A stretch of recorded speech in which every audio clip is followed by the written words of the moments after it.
Today on Eternal Conversations, we have Jim Hardy. He's a man that has lived a very interesting life, a very interesting, hard life, and has a lot of very interesting stories to tell.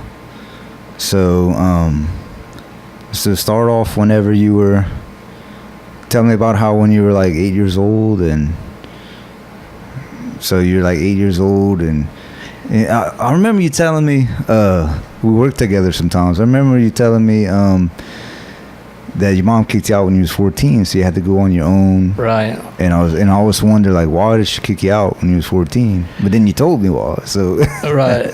Well, when you're with that many kids in the family, and it's just a mama raising, and all my life I pretty much grew up doing whatever I wanted to do when I wanted to do it, and I was in so much garbage, because I was garbage in the acts that I was doing. Even though I had the Lord in me at the time, I wasn't right. Like 8 years old, like say, like drinking and smoking cigarettes, right? Yeah. Like fucking, drinking, smoking, all that stuff. Everything I started at 8 years old. Damn. And I pretty much did what I wanted to do because I didn't have a daddy to interfere in the situation. But it's not all what it's cracked up to be, because I learned a lot of valuable lessons through all the tragedy that I've been. If I had to tell somebody a story how to live their life, the first thing I would tell them, knowledge. Never stop going to school. Never stop learning all you can learn. Even though it might not help you at the time that you're doing what you're doing, but somewhere down the road, knowledge is not something they can take away from you once you know it. And that's my biggest problem and my downfall of my life is it's not that kind of knowledge. My knowledge is to be able to work and do manual labor. But that's more to life than manual labor. Don't get me wrong, I enjoy what I do, but sometimes it get to the point that it can be overwhelming, because that's all you have is your work in your life instead of having a life. Yeah. Because I use the work as my life instead of using it to make a living. Yeah. Because work is my life, because I have nobody in my life at the time. And that's been a downfall on me, because I fell in love with a woman. I ended up marrying her, stayed together 3 years. I picked her up at the bar, and I got the whole bar to go with it. And she took away the one thing that means the most to you, and that's for you to be able to trust somebody. Because when you got friends telling you all the time they're screwing your lady and making it as a joke for you to laugh, but they're laughing at you, they're not laughing as a joke. Oh, damn. And that's the one thing you learn, because when you come back and catch your old lady in your own bed with your best friend that's been telling you all this time he's been doing them, and you come back and you catch him in your own bed, not even the courtesy to take her to the hotel, take her to your place. But why would you want to show me that much injury to me by you doing it in my bed? Yeah. Because what I don't know don't hurt. But what you do know hurts a lot, especially when it's somebody that you've been with and that you loved, and they proved you wrong. But it's not to say that bars are all bad and the people in it are all bad. I happened to pick up the wrong person at the wrong place. Yeah. And I could have went off on both of them and been justified. But you know, the one thing that gave me justice was to know that they were both wrong. It wasn't one party, they were both wrong. So I threw them downtown Macomb, Mississippi, naked as a jaybird. And they had to walk downtown to get some clothes. Oh, yeah? And that didn't give me justice. That was the only thing that I could think of without going off on them, because they wasn't worth it. Yeah. If I have to go off, they're not worth it. Yeah, man. I mean, there's...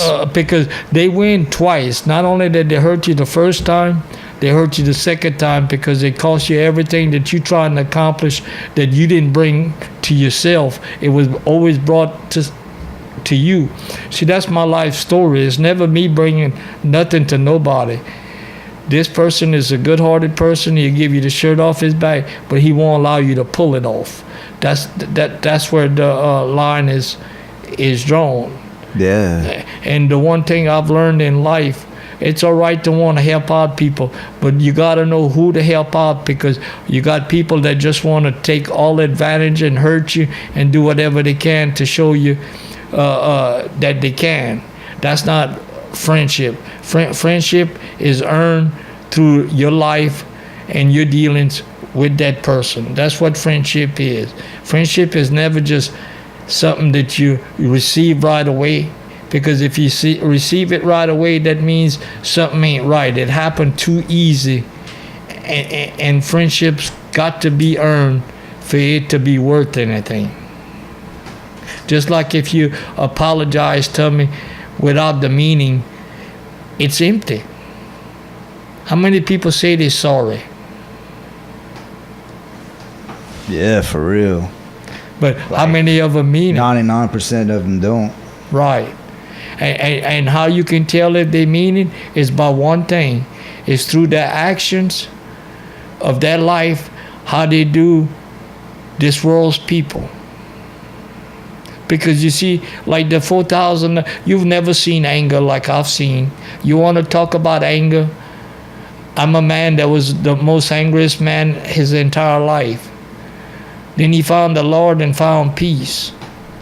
When I can forgive a person coming in my vehicle and stealing $4,000, and I can forgive them, not easily. It wasn't easily, because I had to come to the Lord so many times and ask him to forgive me, because I was asking the Lord for something that I wish I wouldn't have asked for, because it didn't make me right, it made me wrong. I asked the Lord where they could hear it, that the Lord would take away the one thing that they value the most, so they would understand the same kind of feeling what they did to me when they entered my truck and took that money out my truck. Man, you had to put the 4,000 in your truck too, because you said that your house was exactly. It wasn't because I was just so it's a situation. You ever seen a dead man in a coffin? Yep. Well, I see that every day when I walk in that house. My house is a coffin, but it is what it is, because I won't go hurt somebody to better myself or to try to get somewhere in life. My legacy to my life story is, no matter what or who believes what, the one thing that I know, and it's not belief, I know that he's the one that put me here, and he's the one gonna take me, and he put me here with no clothes when I entered this world. Yeah. When I leave, I'm gonna leave this world with nothing. Not because I left with nothing in my life, but I leave as the Lord gave to me, because everything I've had that I worked hard for and I struggled for was for him, because he gave it to me. And you see, by me asking for him to take away the most valuable thing they have, for them to understand the pain that I felt, is not right. Man, hold on a second, I gotta send this message. Man, so what about hold on. Let me ask you a question. If you all you have was $4,000 to your name that you worked a year for, trying to save up and scrounger and do without, to try to save some money for when there's no work, there's no vehicles break down, whatever the situation is, and that was all you had that you worked all your life for. Man. Could you imagine that kind of feeling? And knowing the situation I'm in with my house, went through all these floods. If anything, they should have felt sorry to leave that money there after they done seen I had 4 foot of water in my house for 2 weeks. Bro, What? I went through some of the worst stuff. 4 feet of water in your house. 4 with feet of water in my house, electricity off, and I'm still living in my house because I have no place to go. Water moccasins swimming in my house. Damn, really? That's not a lie. Man. But you do whatever you gotta do to survive. Yeah, yeah. And that's what you've always been about. Like say you said your mom kicked you out the house when you was 14. Yeah. And then you met up with a circus, Yeah. traveling circus. I left with Matt Armstrong shows. They were 1979 for the centennial. I was 14 in the 8th grade. And Mama told me, she said, Glenn, I can't deal with you no more. You got to leave my house. That's how much trouble you was causing, huh? And I was. Yeah. I'm not denying nothing. I'll only tell it as it is. Yeah. The story is the truth. And so Everything about my life, if I tell you something, is the truth. and so you went work for the traveling circus, like you said, round the clock. Yeah, 7 days a week, for $60 a week, 24 hours around the clock, tear down to put up, to run and ride. But $60 a week when I was 14, that was a good bit of money. It might not seem that's a drop in the bucket today to some people. Yeah, but 40 years ago, say, and being 14 years old, 14 years old, like Right. $60, even nowadays, 14 years old is like kind of like a lot of money. Well, most people wouldn't look at it that way, but yeah, that's how I looked at it. Yeah. Like back then, like $1 was like $10, like $100. Right, and then not only that, I didn't have no place to live. So the first job he gave me was putting up the Ferris wheels. All it is putting pins in these big metal sections that make the Ferris wheel. It's hard work, and the pins are heavy. Ooh, yeah, man. But anyhow. And then it's an important job too. Oh yeah, because if it ain't done right, you got all these people's lives on your That hands. must have been kind of scary, like. No, because back then, I was always the type of person that wanted to help any kind of way I can. Yeah. So that got me through life. If I would have been the type of person, I'm just gonna hurt you the best way I know how, just to do it, then I would be where I was at with Mama. And that was the best thing she ever done to me, was throw me out, because I'd be in dead or in prison, one of the two, or both. But the whole point with my mama throwing me out, she needed to. It was really that bad, huh? It was really that bad. And smoking and drinking and fucking at 8 years old. It didn't matter what it was. Because you said that. I was fighting. Because you said that you were, it was in a crowd where everybody was just doing everything, Yeah, well, I was already fighting that many kids in a household. And I was if you ever heard the tune Black Sheep, well, that's what I was. Not because I put it that way, because they made it that way. And they already had a bunch of other kids in the house. Right. So if you're acting like that, then you just got. No, but I wasn't acting like that until it got to the point where it was bad. I'm not going to go into them stories, but I got stories that would horrify the normal person. But I'm not going to go into all of that because that's not a part of my life that I want dredge back up. Yeah. But I'm happy to sit here and tell somebody the best way to learn life, to where you're not going through what I'm going through, because all my life I had to survive. I had nobody give me nothing but the Lord giving me the opportunity. Most people have family. They got families on top of families. And most people don't realize how precious that family really is till you're alone and have to, if I don't work, I don't eat. Yeah. It takes everything I got just to go to work. So it's a simple fact. It's like this. But the one thing I never done was give up. Because every time that I get knocked down by everybody and anybody, I come to one person. And that's why it's not believe, I know. Because every time that people have stomped on me to where they say I'm garbage, But the one thing about garbage, it always recycles itself. Garbage will always come back. It might come back more garbage, or it might come back as a recyclable item. Yeah. Because people are recyclable. Either you good all your life and you turn bad, or you good and just good, or you just bad all your life and nothing never changes because that's all you know. Yeah. A person has to have a heart today for them to understand what it takes to survive in life. But when you got a heart, that means you give the opportunity for a lot of people to come in your life and do a lot of destruction on you instead of a lot of love.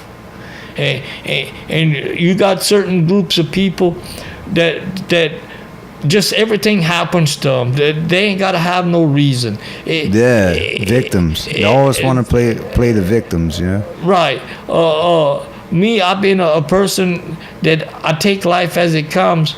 So whatever life is giving me, I'll do the best to deal with it. You take responsibility for all your actions. I have to. And that's good, man. It's true. Like people, the victim mentality, you know, you'll never have anything, you know, No, you'll never exactly. you gotta survive even, you know. Well, you will, but you thinking you're surviving because you living high on the hog, but you're not seeing the true picture why you living high on the hog. And gratitude. But it goes gratitude to one person that you gotta believe in, and you don't have to believe in him. He believes in you because he shows me, and I'm talking about from my own personal experience. When I'm talking to you, that's not me talking. That's his words that's telling me what to say, because I'm not this type of person. But I am, because he's having me do this. Yep. You might not see it that way, but yeah, man, that is that's how I see it. So you're just like a conduit.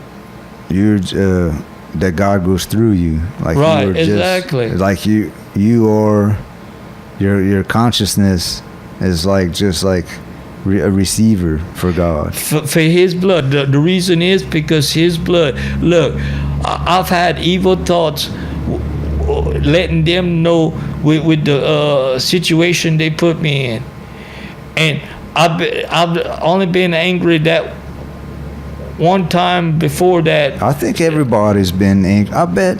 Yeah, but there's a difference between getting angry and acting on it. But I'm just saying, I bet everybody.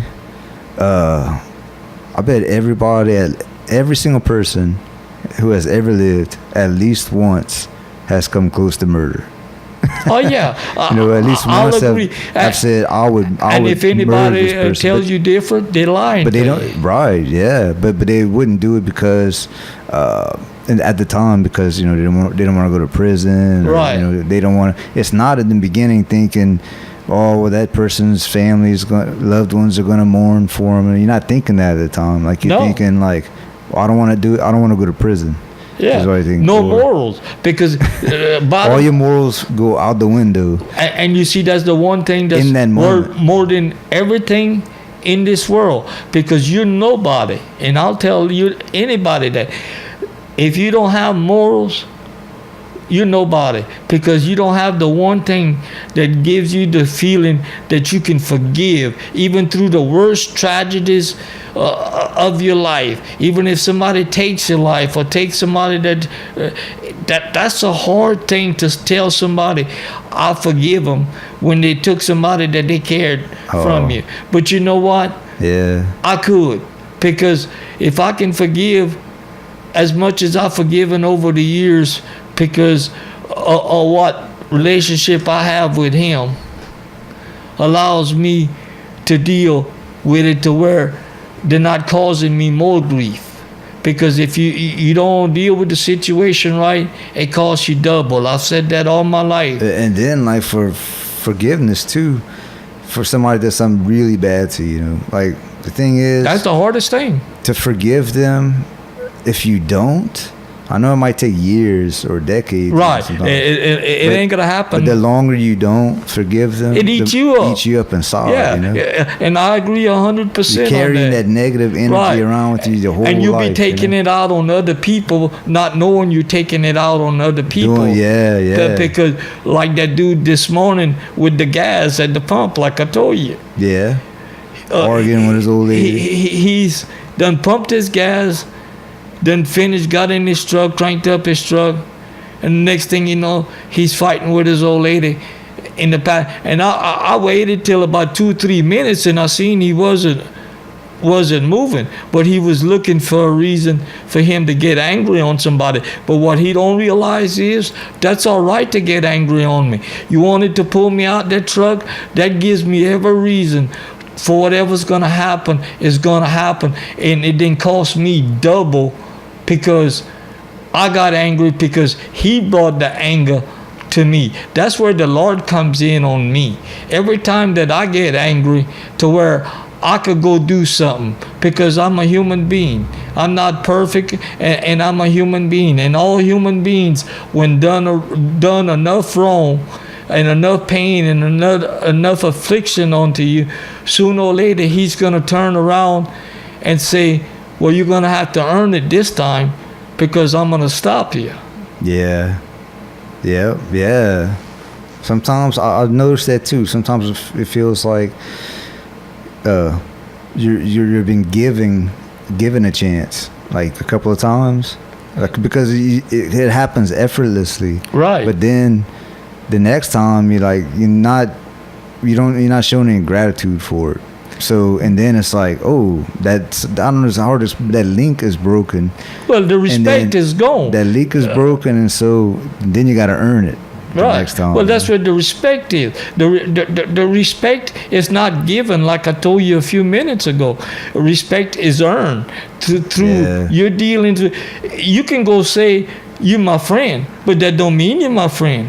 Yeah, you can say that I'm not going to stab you in the back, and you done put 1,000 knives in the back. You know what I'm saying? Yeah. You got to earn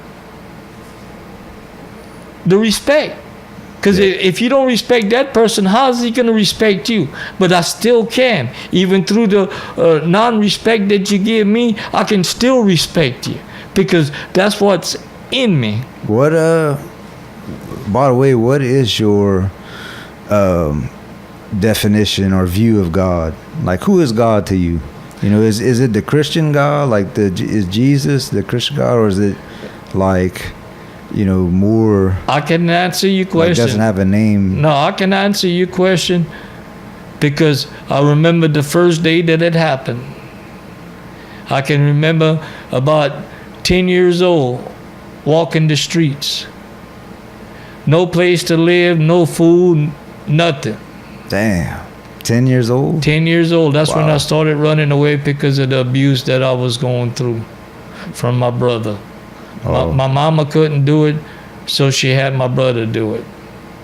So I was never able to be in school. I was never able to learn what I needed to learn to survive in this world. And the one thing that it takes to survive in this world, and the reason I won't survive in this world, is because I won't go do whatever it takes to survive. Instead of doing that, I come to Him for my survival. That's what makes me know and not just believe. And like I said, I've been through all my life. I got stories that bring tears to your eyes. But the whole point of the issue is that once I did find Him, every time I came to Him, I could be walking the streets with nothing to eat, and I could be coming to Him. And every time I come to Him, He's done brought me up and picked me up and show me that He's there. He's not leaving me here. All Satan's people, because that's what Satan is, the people here on earth that Satan uses for his benefit to show that the Lord ain't going to get the one thing that most people have that's worth of value. You know what's worth of value to me that they can't take, that they tried, and the reason I'm being persecuted? The one thing I got is my soul. Satan wants that more than anything in my life. But how can I give something that I don't own? The first day when I accepted him and he showed me that he was there for me, I gave him my soul. And that's the one thing Satan has come at me time and time again, using other people. He can't do it himself because he tried and the Lord told him, no, you can't. But he can use people on this earth to get what he wants. It's no different than playing politics. Satan and politics is the same thing. Well, but so does God have a name for you, like Jesus or Buddha, or you know what I mean? Like I have this little Buddha statue here, you know. God to me he was a human man. Yeah. He went through the sacrifices, and then he became the God that you know of, and that's in teach from you young. If you're not teach when you're young, there's a higher spirit. God to me is not going to church. I don't go to church. Yeah. And not because church ain't a good thing. Fellowship is a beautiful thing. But I found out instead of going through the direct source and you go to church, a lot of the church ain't what they seem to be, or what they're saying they are. Yeah. And I won't be. Or it's like you got to go to church then to prove get who to you are, but and to get to God. No. But it's like you don't. I got a direct link. You can go in your backyard and have. It doesn't matter. Let me tell you, it doesn't matter where you at. Yeah. I don't care where you at. There's no question where you at. As long as your soul exists, then you are connected. If your soul exists, that means he's in you. He might not be in you as strong because you're not really had the beliefs to show you that, but that don't mean that it won't happen. You see, that's the good part about the Lord. Let me tell you about the worst of Satan's workers that ever did me. And I still come out smiling and said, yes, sir, yes, sir, yes, sir, with a smile. And you're doing everything that you can do. You're the worst of Satan's people that ever come in my life. And I'm sure that maybe move the mic a little more towards it. The more you tried to hurt me, the more, yes, sir, yes, sir. And he couldn't understand. He was causing me pain, but he couldn't see I had a smile on my face. Yeah. Because you know why? Because I had him inside of me, and it was showing me that no matter what this man did me, and he did me. Let me tell you something. For years. 2 years. This man was the nastiest man you'll ever want to meet in your life. He don't even know what the word God means, or the Spirit means. All that means to him is the billions that he got. That's all that matters to him. And what made him feel important wasn't all that money. It's to be able to stomp on somebody that doesn't have as much, and using that as an excuse to make yourself feel good. He always told me, he said, God gave me brains and gave you rain. That was an insult. Yeah. He was trying to do to me. But what he didn't understand was that wasn't an insult to me, because God gave me rain. At least I have room to grow. But he gave you brains, so you think you know everything and you don't understand. Yeah, Mr. Know-It-All. Huh? Who gave you them brains? You said God gave you brains, but you're not believing that. You're just using that as an excuse. You're like a plant, and he gave you rain for you to grow into a tree. So that's exactly how I would look at it. But he was a Mr. Know-It-All. And I told him that. I said, at least I can grow. You'll never grow. You are who you are. Money. Your whole body is a dollar sign. That's all you see. Yeah. People don't mean nothing to you, but to get enjoyment, to show that he doesn't have what you have. This man come in with a Rolex, a ring that would fit my whole hand, solid diamonds.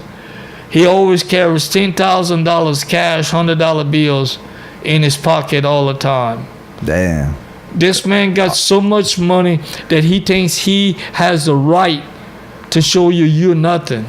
Yeah. But you forgot who gave you the opportunity to get that who is everything to me. I am nothing. You can curse me down like you did, and I come out laughing. And he could not understand that. Why I continue to smile and continue to say, he wanted me gone so bad that if I wouldn't have said Mr. Daigle or call him Mr., Yeah. he would have got rid of me. He done come into my maintenance shop and said, Glenn, with my manager, and he said, Glenn, we both want you to quit. We both want you out of here. Yeah. And I said, well, fire me. Because he didn't want to have to go through unemployment. That's why he would never fire nobody, because damn, he was that cheap. he's so cheap. This man screwed me out of how many overtime hours, bro? Because he got a little system that he gets off on the government. If you working for the hotel, and instead of him paying you overtime, which you had made more hours than what you did, Yeah. he only put like you made 38 hours and paid you 2 hours overtime, and you might have worked 10 hours overtime.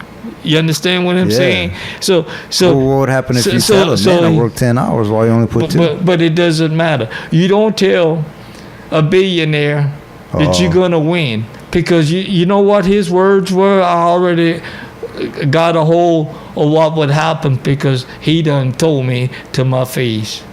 I'll always win because I got the money to win.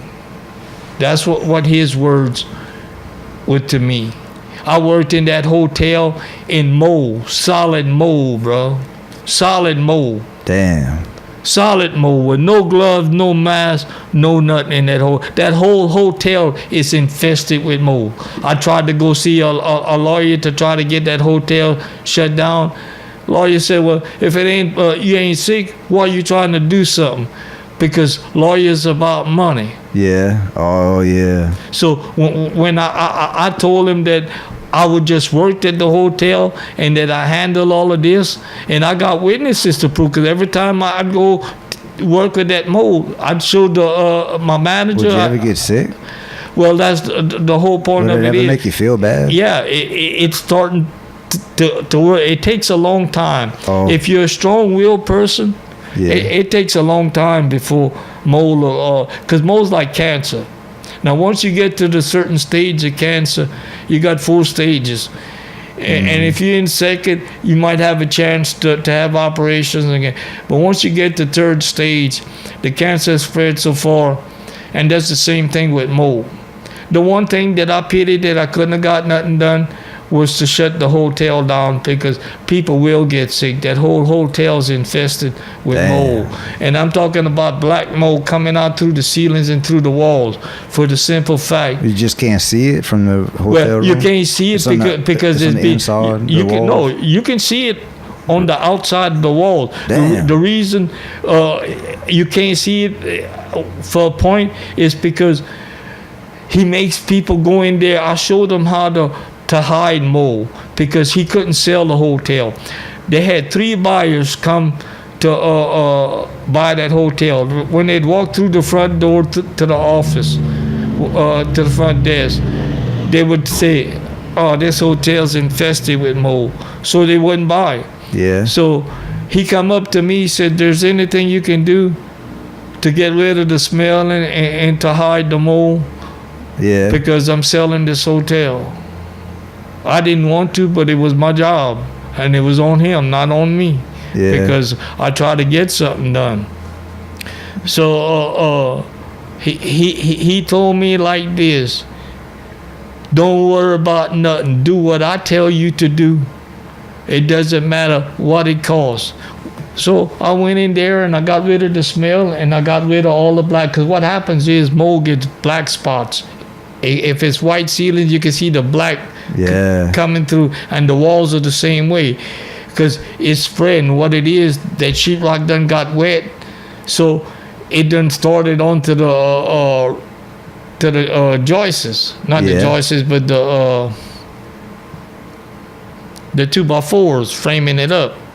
I actually stayed, you know what? I stayed in a hotel not that long ago in Beaumont. We were on the top floor, and I was like, man, the ceilings, like in the hallways, the ceilings were like, it looked like water was just pour, like from the air conditioner or something, freaking pouring all over in there. And Yeah, it was, you could see all the water spots. yeah, and it was like on the walls. They probably was cleaning the mold, but Yeah, like well, going that's down all the they walls, do. They it was won't. warped, all warped and stuff, Well, and yellow. And They won't take down. And you see, that was the thing. Mr. Daigle should have had me take all of that down. I told him, I said, let me take it all down when the pipes bust. Because I had like 30 rooms that I've had pipe bust, that I've had to fix. And he didn't want to change. As long as it didn't fall down, he would have me dry it up and mud it, tape it and mud it like that with the mold. Once sheetrock gets wet, the rafters get wet. Once the rafters get wet, the mold just starts from one rafter and works its way around the whole roof. bam.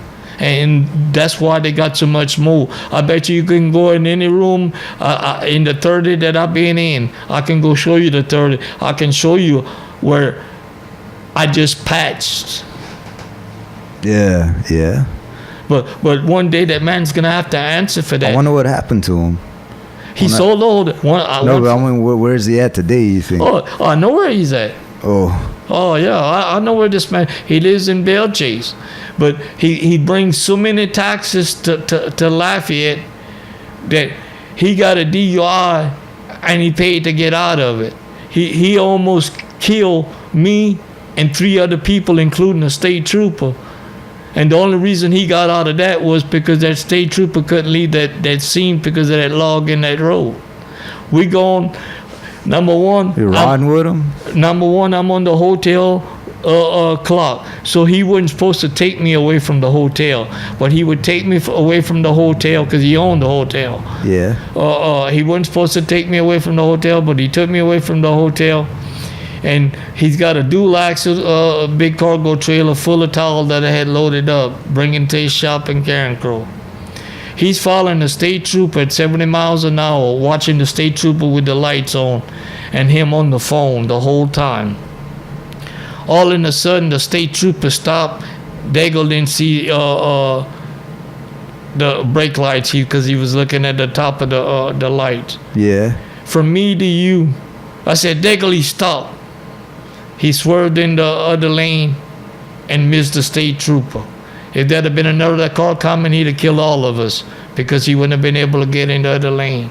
Oh, yeah. And the state trooper couldn't leave to catch him because he was on that call because of that log in that road. If he'd have left, he'd have been responsible for anybody. Yeah, I see. Getting Wow. in the ass. So he got out of that deal.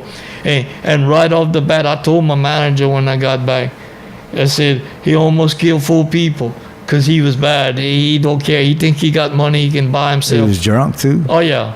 This man drinks all the Alcoholic, time. huh? Yeah. Well, you see, there you go. There, he's rotting his own soul, like, you know, on the inside. But not to him. To him, that's his pleasure. Yeah. His soul is so rotten that I don't even think Jesus could reach because it's just so corrupt. Yeah. And I always thought that It's beyond repair. I thought Jesus could reach anybody. I really did. Except for that man. Huh? Because I prayed for that man. The whole time he's cursing me out, I'm saying a prayer to myself. Yeah.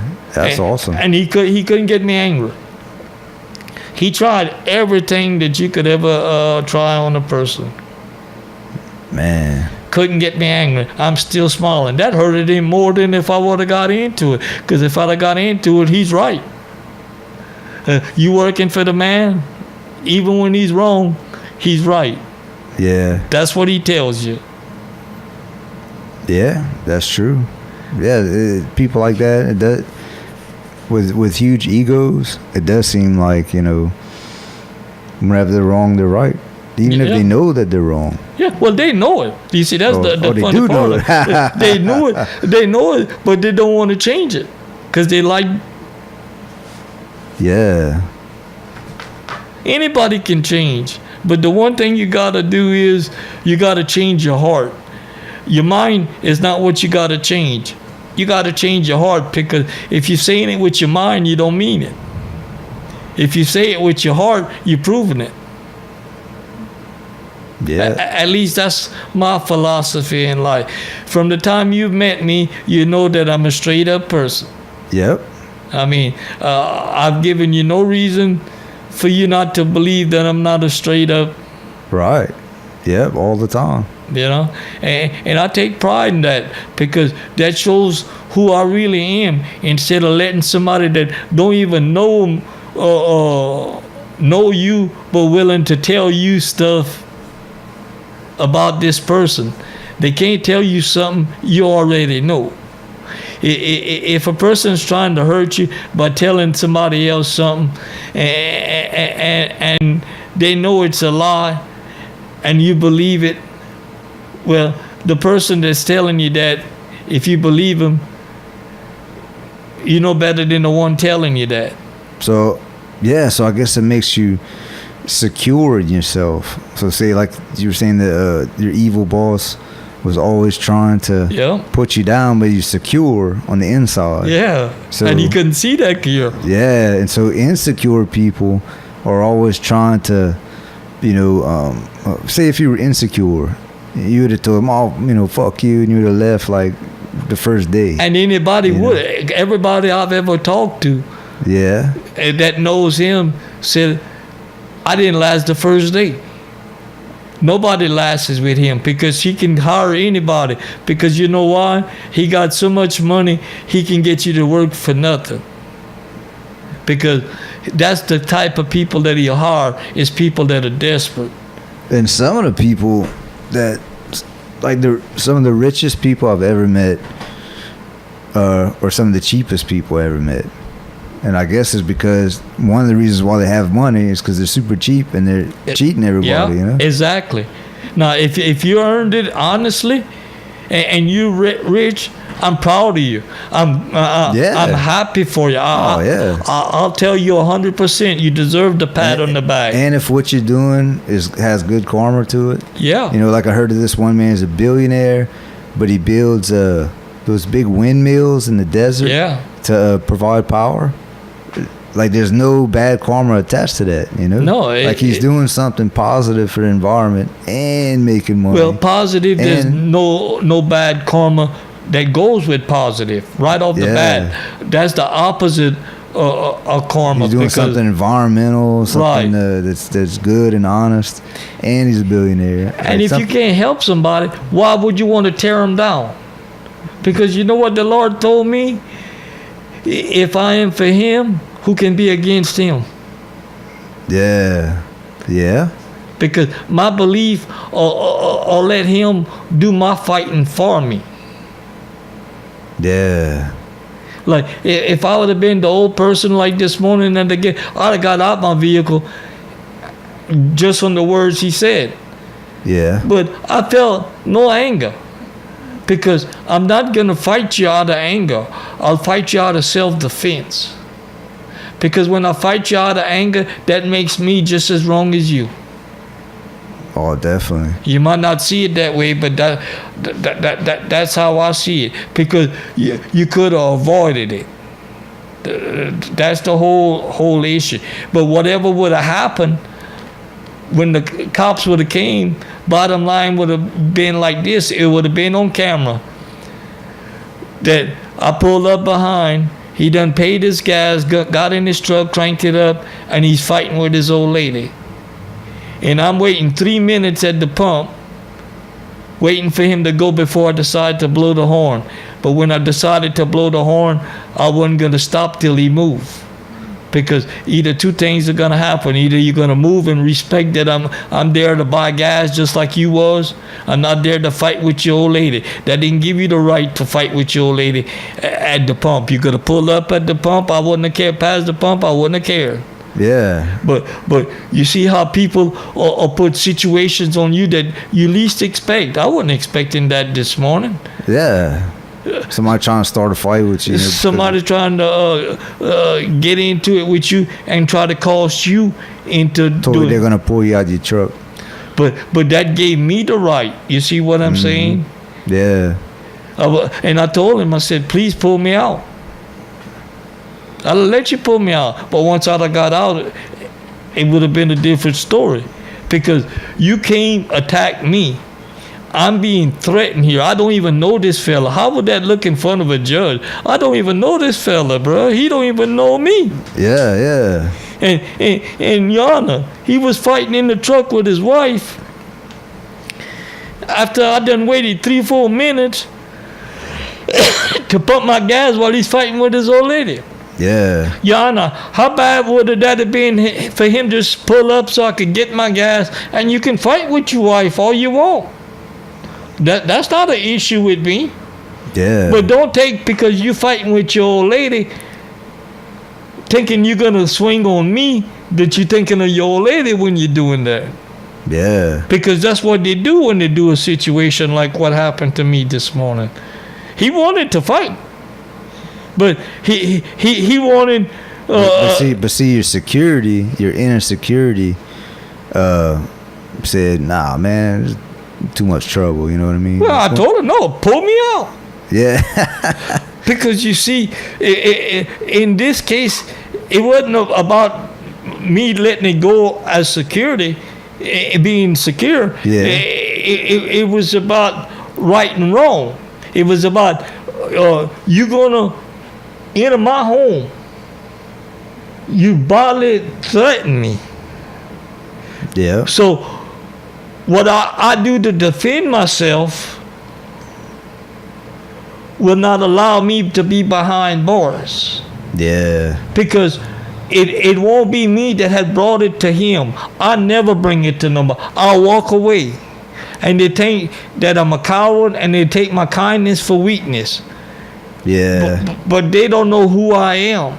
Yeah, especially the way that you grew up, you know, having to, you know, always fight and be in rough situations, all growing up. You're like, and me too. Like, you know, I grew up poor and in a bad neighborhood. All the kids are bad, bullies, you know, all that stuff. So I always stood up for myself. I never let bullies bully me. I always just stood. I don't care if there's 5 of them, and I know I'm gonna lose. I'm like, take the first swing. I'm gonna still stand up. But you know, the key to bullies is like this: bullies are never alone. That's why they call bullies. It's because one man's not strong enough to show you that he can hurt you just because he wants to. It's a lot easier to do it with a crowd, where you know that don't make you a man to have 5 people jumping and one man beating him till he can't be. That don't make you a man. You know what? You know what makes you a man? Look, I've done fought people that you wouldn't imagine, but I've always respected them, the ones that have come at me, because number one, they come at me to my face, so I know they're coming at me. Yeah. So I respected that. And even after they would hurt me, I'd shake their hand and respect that, because you're coming in the front of me. You're not trying to do double whammy on me from doing it from behind. Yeah, sneak you from behind or because something, you know? You're a coward. Yeah. That's what defines a coward. Walking away from a fight don't make you a coward. That makes you that you have morals till the limit is pushed where your life is threatened. And then all humans, I don't care who you are, puts on a switch that turns on a different person than he was before this happened. Yeah. Because we all have light switches you can turn on and off. And that's what people are, light switches. And the switch can be off for a long time, and some people can take more than others. Yeah, man. But see, growing up in rough circumstances like that, like me too, makes me very secure, because I've been through I've dealt with the worst of the worst people. So you can't really, maybe not the worst of the worst, but some pretty rough people, you know, especially as kids. You had your own experiences. Growing up with kids, like real bad apples, you know, like rotten kids, you know. Everybody always, it's funny, like, even in elementary school, when in the 3rd grade, there's always that 1 or 2 kids that in elementary school that you know is going to prison one day. Yeah, but you see that's what gives you consolation, because you know why? Because you see where they're headed, and you see where your life is at. That's true. Because you see your life right now is good. Yeah. Even though life is a struggle, it's a little bit better for you. Yeah. Me, life is a struggle, and it's not as good, but it's not because it won't be as good. It's not because I'm not trying to make it good. It doesn't matter whether I get there or not. There's a finish line, and it doesn't matter whether I get to that finish line here on earth. There's only one finish line that I concern my life to get to, is Him, and it all determines on how I finish down here, because life is what you are.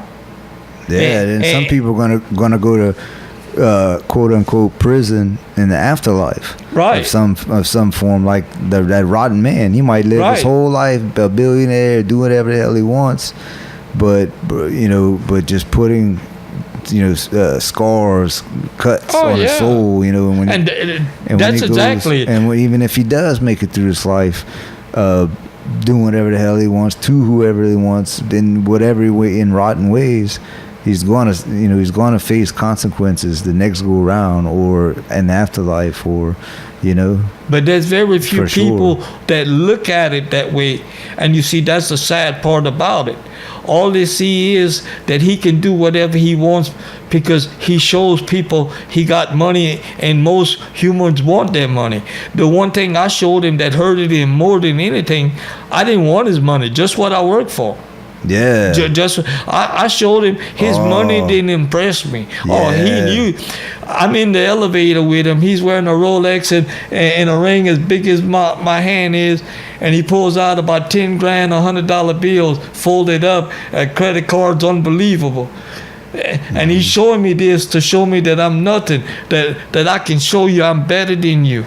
But what he never seen in my face was that it didn't matter to me. Because it doesn't matter that you have money. It's how you got the money that's going to impress me. If you are a man that lived your life and you got rich, I'll bless you and I'll praise you, because the Lord blessed you. You see where it came from. Yeah. But instead, like say somebody wrote a book or made a movie and made a good movie. And I don't know. Instead of seeing your blessing, all you see is where it didn't come from. You got to see where your blessings coming from, and that's why I told you I know it's not even faith with me. It's not even believing with me. Don't get me wrong. I don't want you to think I'm a preacher and that I'm a perfect person. There ain't nobody perfect but one. Yeah. But I'll tell you what's in my heart. I'll tell you what I believe in, and that's what gets me through my tragedies, through my life. That's my life story. Even when you're down and out, if you can come out smiling, and nobody, I'll tell you what, anybody tell you that it's easy, they lie and tell you, because there's nothing easy. The hardest thing in life to do is to give what the Lord wants the most from you, and that's to be able to forgive. A lot of people say they forgive, but without the meaning, it's empty. Yeah. Words without meaning are empty. Yeah. You got to prove that you're sorry, because if you prove that you're sorry, there's less chance that they're going to do it to you again. But if they never made amends and just said the words and never made amends for whatever they did you, whatever the case is, they don't forgive. Yeah. They got to admit to their wrongdoing before. And you know what? I told them out loud for the $4,000. I said, you know what? I said, you sold your soul for cheap.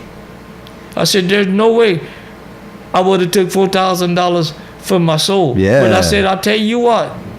The person that stole $4,000 from you. But I said, and I'm talking to myself out loud for him to hear. I said, you know what? If you come to the Lord and you show the Lord that you're sorry for what you did to me, it was worth the $4,000 to me. But you got to first come to him and admit that you did it. Yeah. Before the forgiveness is accepted. Because you telling me you forgive me, but you ain't showing me. How am I going to believe you're forgivable? Because if you did it one time, Yeah. how many people you know going to do it second and third? The more times you get to... Look, I believe in giving second chances. But the one thing I've learned, after second chances, that type of person ain't going to change. He don't want to change. Because I'll help out anybody that'll help themselves out. But Yeah. I will not help somebody that won't help themselves out. Yeah, yeah, and I mean that's what they say. The Lord helps those who help themselves, and it's true that whenever somebody asks for nothing, I'll give them everything. But if they ask for everything, then I'm not gonna give them nothing. You know, like I mean, so I guess like they ask for some things. It just depends, like you know. Everything is a different situation. Everything, yeah, it's a different situation. Is a but different. when people ask for nothing, and I noticed that. You could, and me being like that, because I don't ask for nothing either. Me either. So when I go through life, ask for nothing, people are like want to give you all kind of stuff, you know. Yeah, want to give you because they, I don't know, I'm trying to figure it out. But well, they see that you're willing to do without. Yeah. Instead of doing whatever it takes to get what you want. You see, that's two kinds of people in this world. That's first kind of people or they'll do anything. It don't matter, lie, steal, whatever it takes to get what they want out of life, because they are life to them. The Lord ain't. Yeah. And you got the second kind of people that has morals, and they have the Lord in them. When you have morals, you have the Lord in you, because the Lord lets you understand what He's telling you. He talks to everybody, but some people don't want to understand because they don't want to understand. And plus, that provides integrity because, or you know, like we was talking about, you know, like strong-willed, you know, like integrity, because when you have the morals, then you have certain boundaries, like Exactly. limitations, Yeah. like you know, and stuff like that, and people like that because Well, that comes to the part. I'll give you my shirt, but don't pull it off. yeah. I got certain quotes that I've said all my life for whatever the situation is, Yeah. because I always believe, I'll never tell it if a man's down and out, and I could bring him even more down. But instead, I'll say whatever that He gives me to comfort them instead of bringing them down. Yeah. That's what morals is. Morals is not to kick a man when he's down, but if he's tried and just run into bad luck, and everybody does. I don't care who you are or what you are. Everybody in everybody's life at one time or another had situations that wasn't good. And either you could have did two things. Either you could have did whatever you could to try to make it better, or you could have did everything in your power to make it worse. And why would you want it to be worse than what it already is? Yeah, and so like that's kind of like an ethical thing too. It because is.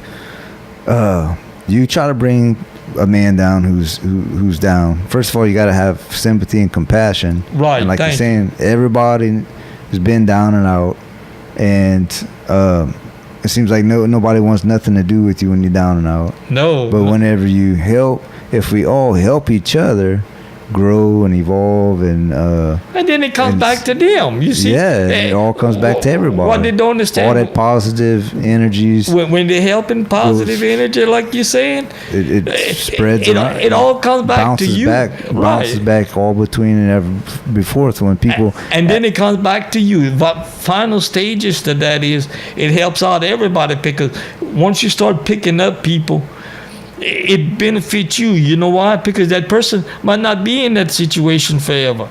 That person might become a billionaire, and you know what? Yeah. He'll remember that day, because he knew how he became a billionaire. He had to struggle. He had to do the right thing to get. And I guess it's not like you do good things for people so that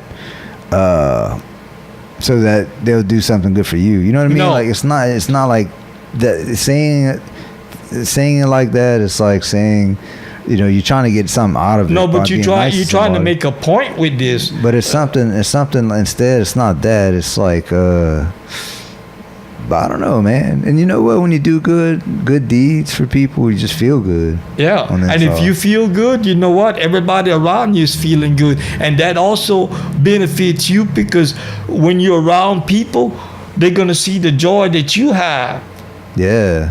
instead of seeing what's not there. Yeah. Because some people don't show what they already have that making them happy.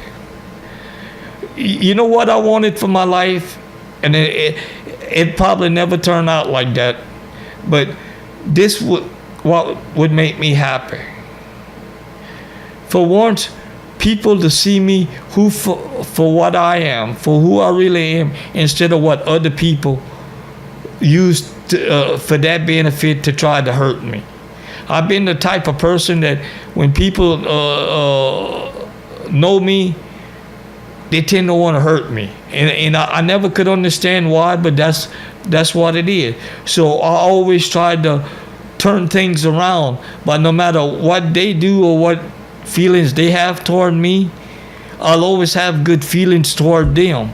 So that way, it benefits me, because it allows me to be around the next person that might be happy Yeah. for his joys to benefit me. If I can benefit somebody that's not as happy, and tell them something that or give them some kind of relief to where they can understand there's hope. Yeah. If you lose hope, you lost everything, because that's what the Lord gave this world, was hope. At least that's how I look at life. And it's weird because too, like you say that people, like my dad, my whole life he'd always, he'd go into Sears and just tell people, "You're cheating me." You know, he always thought that everybody was cheating him his whole life, but he allows himself to be cheated too. Like he puts himself in situations. Well, by him bringing that up all the time, you see, it is giving his belief stronger that he is. He started believing that everybody's cheating him, because he probably got cheated one time before. Yeah, and he's been cheated his whole life, but he's always. Like say a contract, he won't even look at it, you know, and then something happens, you know. But he's not being cheated. He's cheating his own self. I know, like buying a piece of land and it's supposed to be an acre. Turns out it's a half acre. Like, well, you were supposed to have and he didn't even look at it. A land. Don't even look at it until right before you walk in the door of the contract, you know.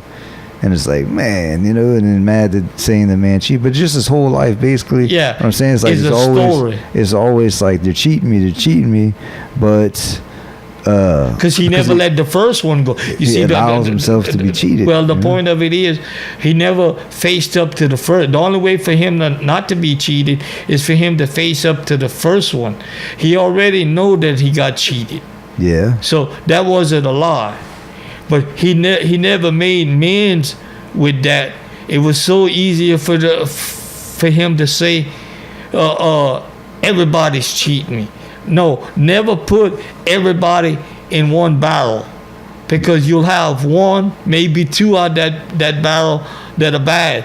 And the thing of it is, if you leave them two in that barrel, it'll rotten all the other apples. But if you take away the two rotten apples to where it can't rub up against the other apples, they're going to last a lot longer. But if you keep them in a barrel together, and there's the same way with people. People are like fruit. You got some fruit that after so long it gets bad. Yeah. Well, you can't bring the fruit back because you can't eat it. and you got some fruit that takes longer to rot. Yeah. Because they're being nourished and watered and whatever on the. It's providing good nutrients. Right. So that's how you got to look at things. But if the one thing that, like I said, to make me happy would be to find security, even if I'm not rich. Give me the opportunity to work. Give me the opportunity to have something that I know is secure. That's my biggest problem, because people that I've helped, instead of saying good things about me, they say bad things about me. But that's that's the type of person they are. I can't change who they are. I can only know who I am. Yeah, just do a good job and always. You've never ever seen me go on a job I won't give 100%. That's been my life story, because that is my life, as far as because there's nothing else in my life other than the Lord for me to deal with. I like to have security. I like to find somebody that would love me for who I am, but they never will. You know why? Because let me ask you a question. They got an old saying that a woman would even take a poor man. Yeah. Well, that's not true. Because that'll never happen to me.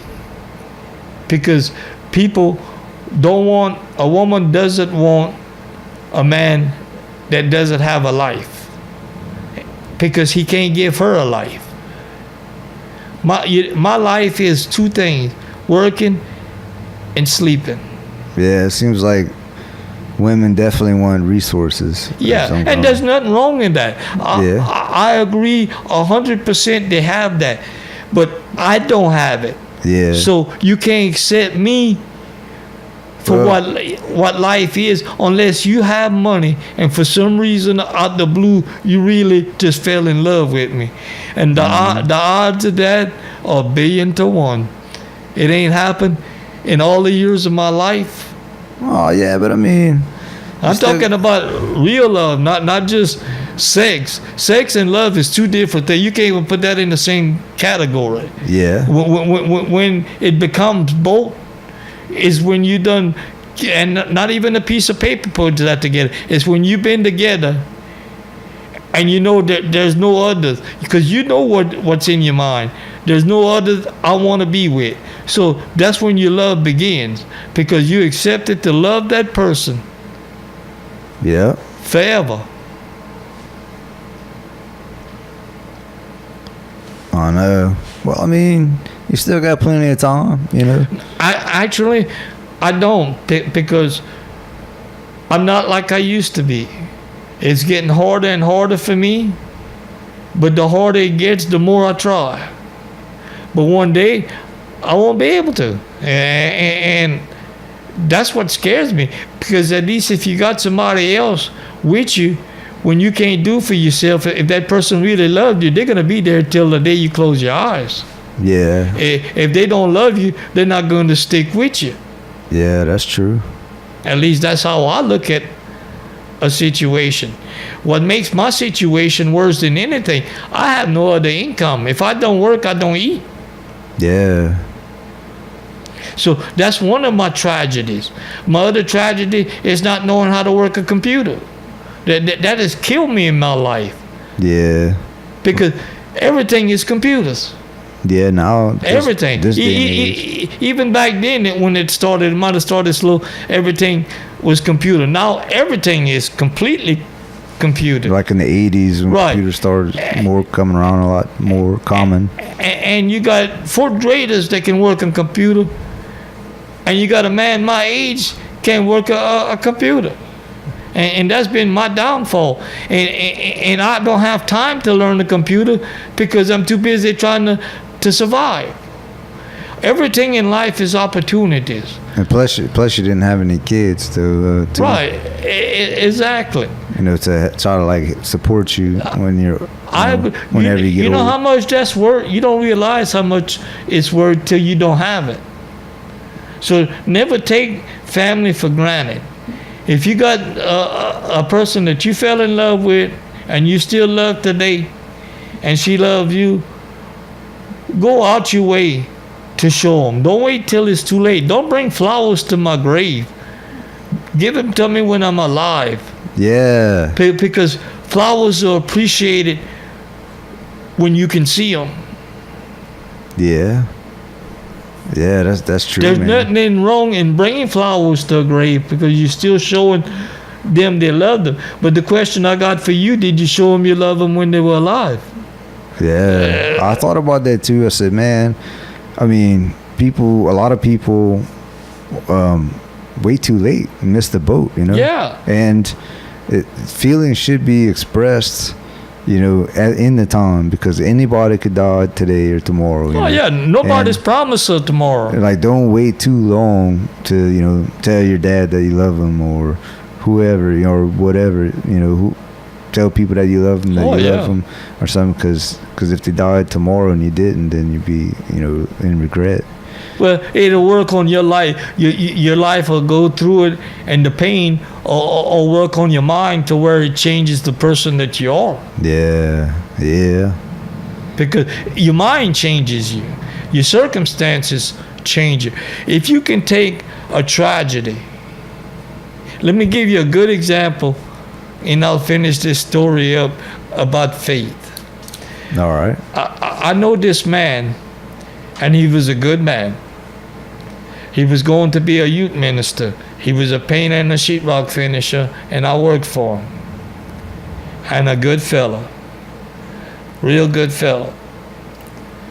And the thing of it is, he was going to be a youth minister, and he had a lot of faith. Well, he had a 2-year-old son that he would leave with the babysitter. And he came back, and his son had died. Damn. And his wife had waited a long time to have kids because she couldn't have them. And that was kind of like a miracle. Miracle kid. Right. Wow. So the Lord decided to take the kid's life. And I understand the pain he felt, the anger that he felt. And it wasn't going away with him, because it had went on a year and he was still on the same grief that he was. And I told him one day, I was kind of like talking like I am and today. Probably destroyed his desire to be a preacher too. Maybe. Well, it worked on it. It started it, but what I did to help him benefit that, and that wasn't me telling him, it was the Lord that was telling me. When he was really going through the hard time, I told him, and this was like 3 months before Christmas. I said, your wife's going to have another baby. And you're going to have another son. Oh, you don't know what you're talking about. We barely had this. I said, you can mark my words. Your wife's going to come tell you she's pregnant. And there will be a boy. So he thought I was crazy. Guess what? A month later, come tell him she's pregnant. And when she had it, it was a boy. Oh. And he said, Glenn, why did you tell me that? He said, I believe it. I didn't, but I believe it. But why did you tell me that? I said, because the Lord don't want you to stop grieving for the son you lost. But he wants you to know he gave you the joy back that he first gave you. Because I gave you another son because it was his time to be with him. It was not his turn, his daddy's turn to decide when it was his turn to go. And that's what he needed to understand, was that, sure, there's nothing wrong. If you're not grieving, you're not human. But it's how you deal with the grief that determines whether your life's going to go on a downward spiral or you will overcome. You'll never forget, because people you love, you never forget.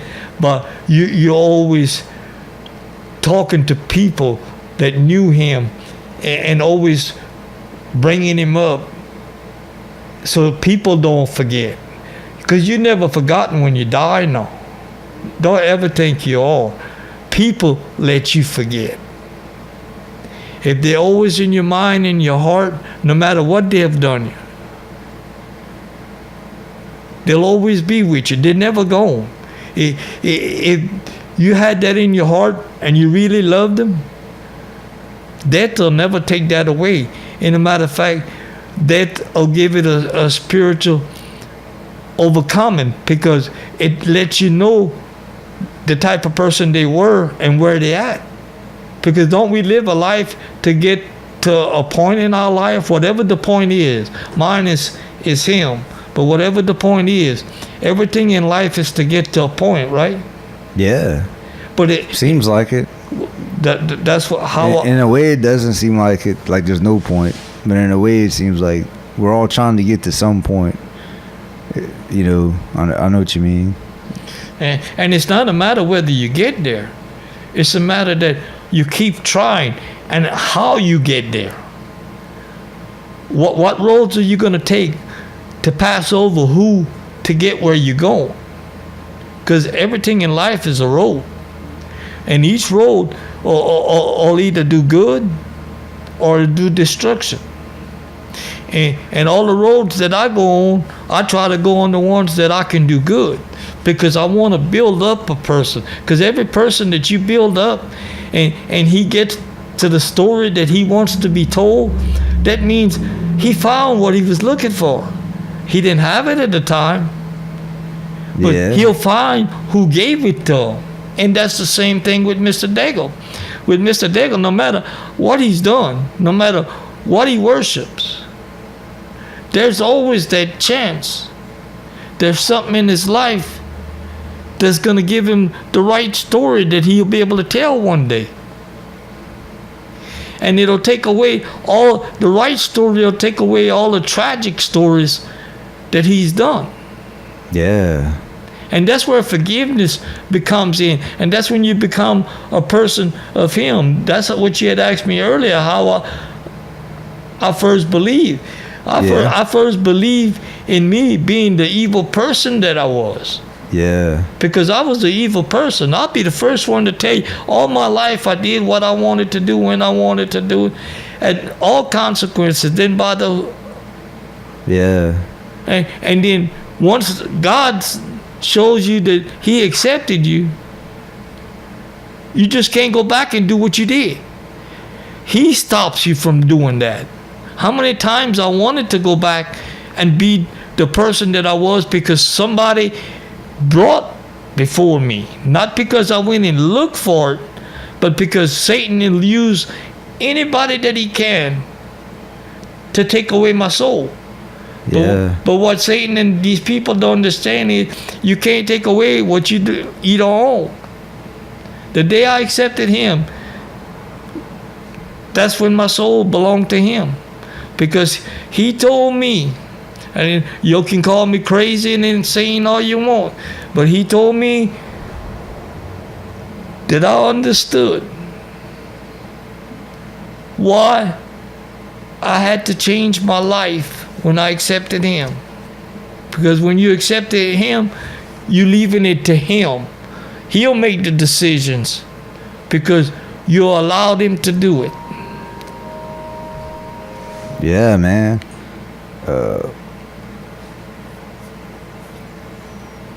And most people won't agree with me, you know.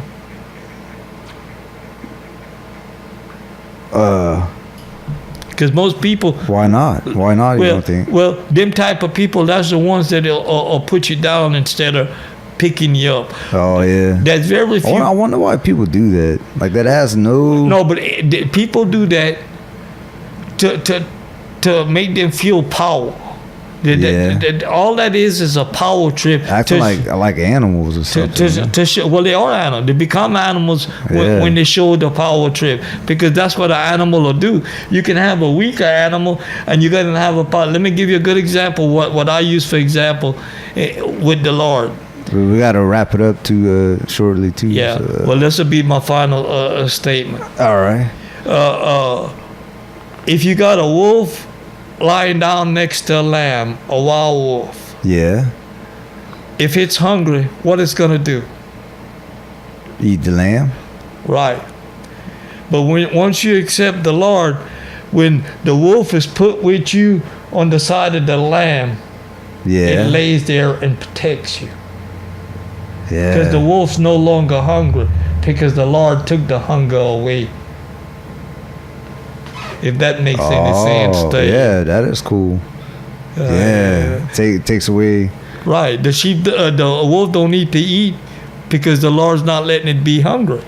Yeah. And instead, the Lord is doing the work, so he's having that wolf protect you instead of eat you. Kind of like Leonard Skinner, Simple Man. It says, don't lust for the rich man's gold. 'Cause all you need is in your soul. Amen to that, brother. And that's the truth. It's your soul that's the richest person. See, Mr. Daigle don't have a soul. And he don't understand how that made me rich to be able to smile when this man's cursing me lower than him. You were wealthier than him. That's what I thought. And he couldn't believe it. Every time I told him that, he couldn't believe it. That's why he told me, he said, you got rain, I got brains. Yeah, so there's a question I ask most people. What is the meaning of life? The meaning of life to me is be able to love. Because if I love, I got life. Yeah. If that makes any sense to you. Yeah. If you can love, that's the meaning of life. My 3-year-old Or be loved. My 3-year-old son, I asked him, what is the meaning of life on a little podcast, and I don't know if he was going to have an answer or not, Right. But he said that everybody love everybody. And I said, wow, that's a good. See, he understands at an early age right there. That's good. But you know what? That was the right answer. But I wonder if everybody thought that at 3 years old. But then most of us forgot. No. But most of us probably forgot. Like 3-year-olds playing together, Yeah. There's no bias or racism or judgment. Because you see, that's love. Nothing. That all comes And down then when to... you grow older and then people tell you, either probably parents or other people tell you, not to love. Well, the ones that are telling you not to love are the ones that are doing everything in their power to show you that they're going to hurt you. Yeah. You got to realize when hurt is coming to you and you can see it, you can defend yourself up to a point. But when hurt's coming from behind and you can't see it, that's where the real pain is. That's where the real hurt is. Because if they come before you, you've seen it. And if it happens, you allowed it to happen. Yeah. Or it was beyond your control to be able to stop it. But that's something that you said that basically that everybody love everybody is basically what my 3-year-old said. But I bet we were all thought that at 3 years old, 2-3 years old. But then most people forgot. But you were able to remember that though. Yeah, see, if he's saying it at a early stage like that, he's in a well-rounded family. Yeah. Because it's even at a young age like that, even at a young age, they're starting to get to the point where they're understanding.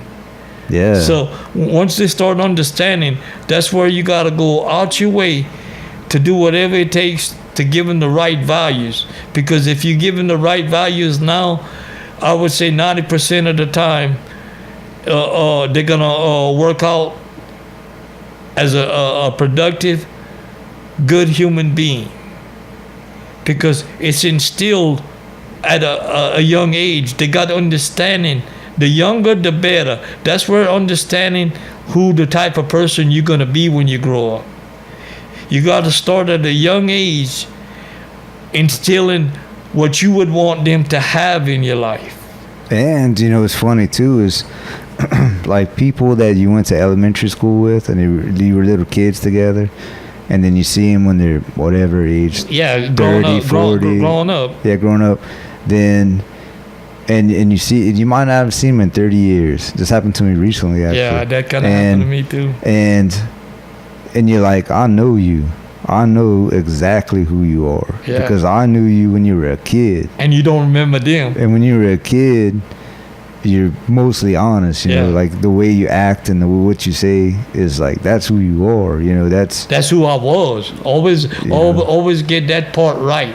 It Yeah. doesn't matter who you were, it's who you are. yeah. Always remember but, that. But that person though, that kid, that 3, 4, 5, 6, 7, 8 year old, whatever. Well, maybe not in your case because you started so early, you know. Right. But that 3, 4 year old, Yeah. you know. Like when you see that person, you're like, oh, I know you. Like you might have went through a lot of changes since then, but that basic self of who you are, I remember that. You know? Yeah, I agree 100%. and- Because that's who judges on who you become. Yeah. It's what you were that tells you who foundation, you you know? become. Foundation is the most important part of life. If you don't start at an early age, and then especially if you're going through broken homes, that's the hardest thing on a kid when you got a one parent trying to raise a bunch of kids on a fixed income.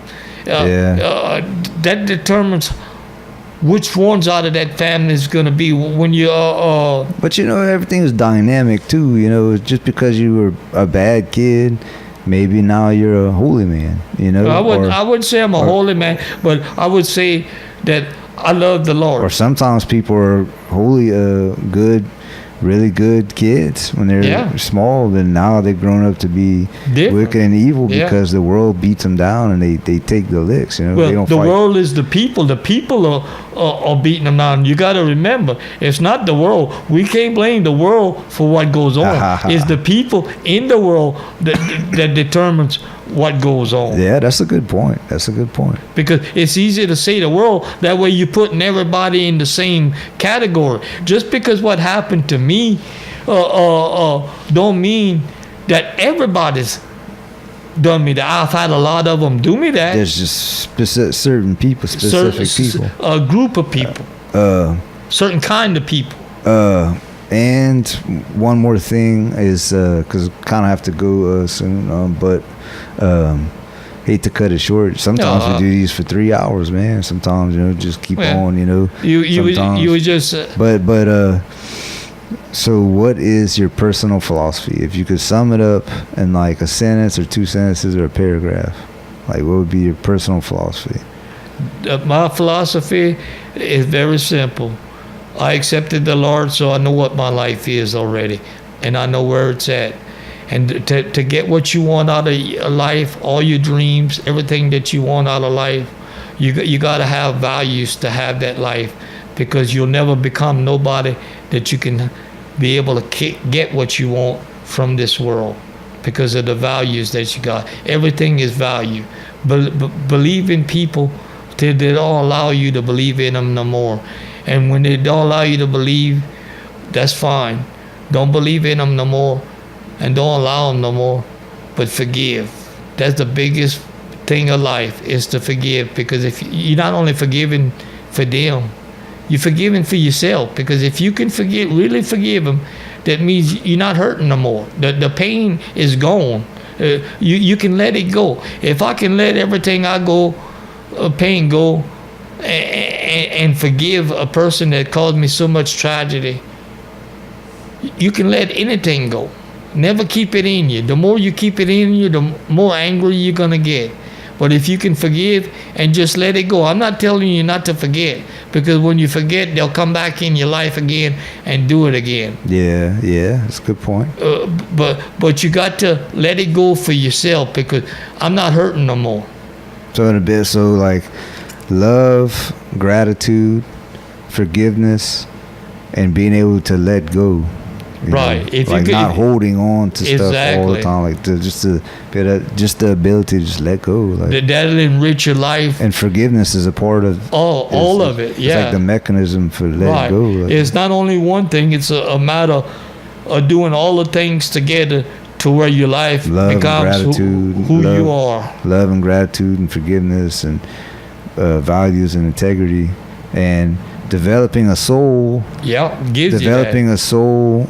You know, like all you need is in your soul. Right. You know, all you need is in your soul, and if you have that security of knowing that you're a soul and not a body, then nobody can do anything to you. That's right. Mind and body, because to affect you or hurt you, because your soul is what's really real, not all material, not materialism or material Right. things. Like your body even. Well, you just explain life, because that's what life is. Everybody. I'm just like summarizing Right. all that you said. And that's what I believe. And if you do that, even though you might not ever be rich as far as wealthy here on this earth, Yeah. once you have the wealthiness in your soul, it allows you to be that person. Yeah. You can be an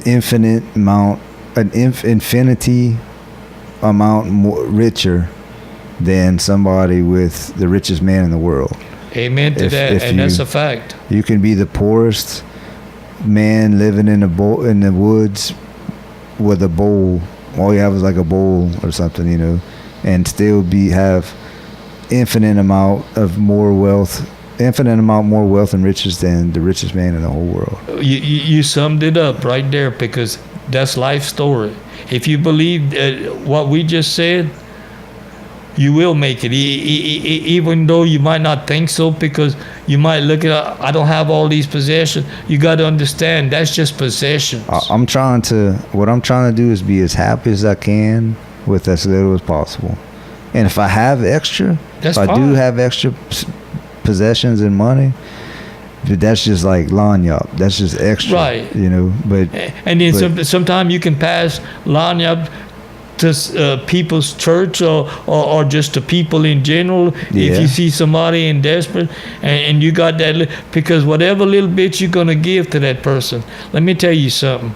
The Lord enriches you more than you'll ever know, because you're already enriched, because you're able to do that. You understand what I'm saying? Yeah. And he probably gave you all that, so you're supposed to pass it on. Like Right. You're supposed to use it wisely and not hoard it and screw people over, kind Right. of thing. But And not to give you I'm not just saying give money away.